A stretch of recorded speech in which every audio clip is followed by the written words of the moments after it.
One of the most important aspects of any business that you must have are solid systems that allow you to hire people in your business, train them up, and get them up to speed as effective and efficiently as possible. Not only because it allows you to grow and scale the business a lot more aggressively, but B, if you ever do decide to step away, you have a solid foundation for you to step away and you have something that people actually want to buy that actually has value. Because if the entire business lives inside of your head, pardon my French, but you're fucked if you ever decide to exit, because now you've got to go back and you've got to build systems for everything. And so in this video, I'm going to walk you through number one, why systems are important. Number two, what you need to go ahead and systematize inside of your business. And then number three, how do you actually approach the systemization process? This is what most people get wrong and overcomplicate. So why are systems important? Well, all a system is think of it as a to-do list. I have steps, I have tasks that I need to complete in order for a project to be marked as done. That's it. That's all a system is. And what this allows you to do is QC, as we call in the detailing word, or quality check the work to make sure that, again, every single step is getting done and things are getting missed. The other thing that systems allow you to do is hold your team to a minimum standard, to where if you do the task and the things outlined in the system are not done, what are we doing? We have a base level standard. And so what a system ends up allowing you to do is begin turning your business into almost a car. You now are able to know if I put gas into my car, it's going to go XYZ speed, and I'll be able to drive for X amount of miles. And I can predictably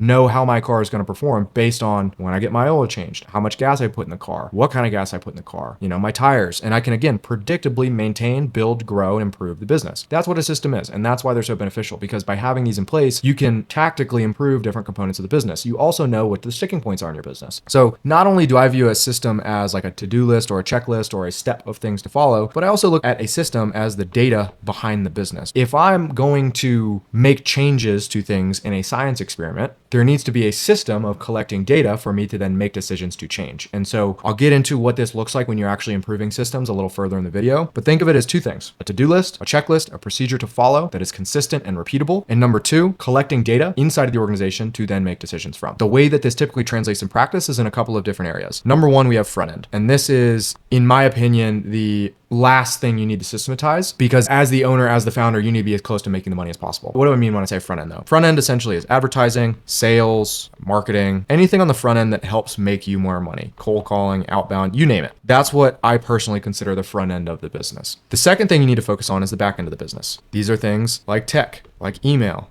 like SMS, like automations, making sure that the back end of your business is systematized. And then the third part to this that is extremely important is fulfillment. And in my opinion, this is the number one thing that you need to systematize and the first thing you need to systematize. Fulfillment is just systematizing, simply put, how to get consistent result for a client. Now, why do I think about systems in this order? Starting with fulfillment, then going to the back end, then going to the front end. For a couple of reasons. One, the first thing you always want to outsource inside of your business is fulfillment. And why is this? Because if I put all my focus on acquiring customers and on the front end, I can bring in more money to then continue to hire on the back end and continue to scale. And so again, with every business model, in my opinion, the first thing you need to start with systematizing is your fulfillment to some degree. Once I have a solid fulfillment process in place, then I will typically move into the back end. So as we begin to push up spend, are we able to prevent things from breaking? As the front end grows, as the front end brings in more clients, is our tech stack, is our tracking, is the data stable enough to maintain the aggressive growth? And then once I have a solid fulfillment process, I have a solid back-end process, then let's begin to systematize the front end. I think the number one thing, the caveat to this, is always try to systemize sales as fast as possible. But as the business owner, in my personal opinion, you should be as close to the marketing or the advertising as possible. And if you bring in an agency like ours, which you can book a call below to learn a little bit more about what that looks like, if you do decide to bring in an agency, you need to be asking for their systems. You need to be paying attention to what they're doing, so that ideally either A, you trust the agency and the agency does a good enough job for you to keep them around for the lifetime of the business, or B, you have us literally just teach you how to offload it. I've worked with plenty of clients where I'm like, hey, let's get you to a certain result, and then this will switch from done for you to consulting. And then once we're done with consulting, then you'll just take it in-house. We've done that plenty of times across dozens of organizations. And so again, in my opinion, other business owners may tell you otherwise. I always start with optimizing and systematizing fulfillment, then going to the back end and the tech, making sure the infrastructure is solid from front end to fulfillment. And then at the end of the day, front end is the last thing, in my opinion, you should always systematize. And so those are the three core pillars. Now, in terms of getting started, how do you actually do this? Number one thing you need to do is look at what you should be systematizing. Now, I'm going to rip this straight from Dan Martell, but if you do anything more than once, you should systematize it. So what I encourage you to do as a business owner, and what I love to do, is just a time audit. Look at my day and see what are the tasks that I'm doing throughout the day. And then do this over the course of 7 days to a month, whatever it is. Once I've done this time audit, what you'll start to notice is, oh, I'm doing this a lot and I don't really need to be doing this. Or I'm doing this a lot and it's taking up way too much time. What I then need to do, and this is what most people get wrong, is document that process. When people think of building systems, and I have mentors that do this and I have different thoughts about it, but when people think about systems, what they think they need to have is what's called a standard operating procedure, or an SOP. And what this ends up being is some super highly produced video with a bunch of text, and it ends up being like 20 pages content. And although yes, this is great, when you are just starting to build systems inside of your business, all you need to be doing is taking a platform like Loom or OBS or whatever your video recorder is, and just record you doing it. Don't even try to make it polished. Don't even try to be simple. Say, hey, this is what I do. Let's do it. And you literally just turn it on and you do the activity as if you were doing it in the first place. Now there's plenty of AI softwares out there where if you just feed them the video, it'll reorganize and structure it to build you this SOP.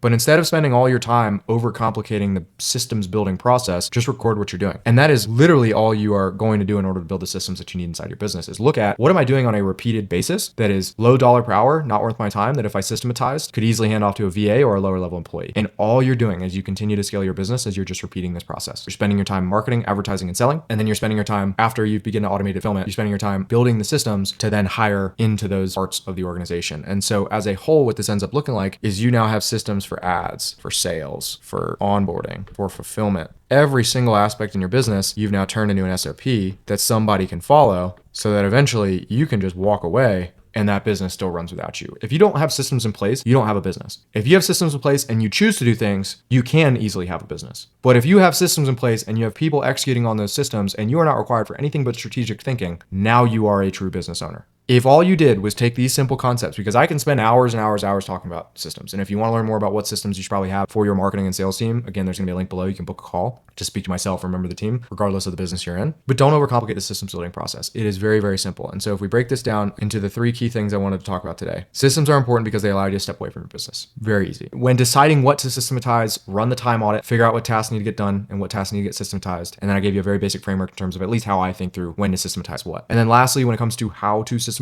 again, keep it simple. Loom video, give the Loom video to a platform like Manus, Claude, whatever. Have it create the written SOP if you really want it. Sometimes what I'll do is I'll take screenshots depending on how in depth, or if the system is really hardened, I'll go like dial it in. But in most cases, don't overcomplicate this. You already do it on a repeated basis, so just record what you're already doing and give that to whoever needs to take over the role. The other last pro tip that I will give you, and I learned this from Eddie Hall, not directly, but from a video, is when building systems, do the basics as the owner, but always have your employees build it, because eventually they will have more touch points than you and they will be better at this than you. So that's my talk on systems today. I hope this was helpful to you guys. If you like content like this, subscribe, hit the like button, comment what you want to see next, and I will see you in the next video.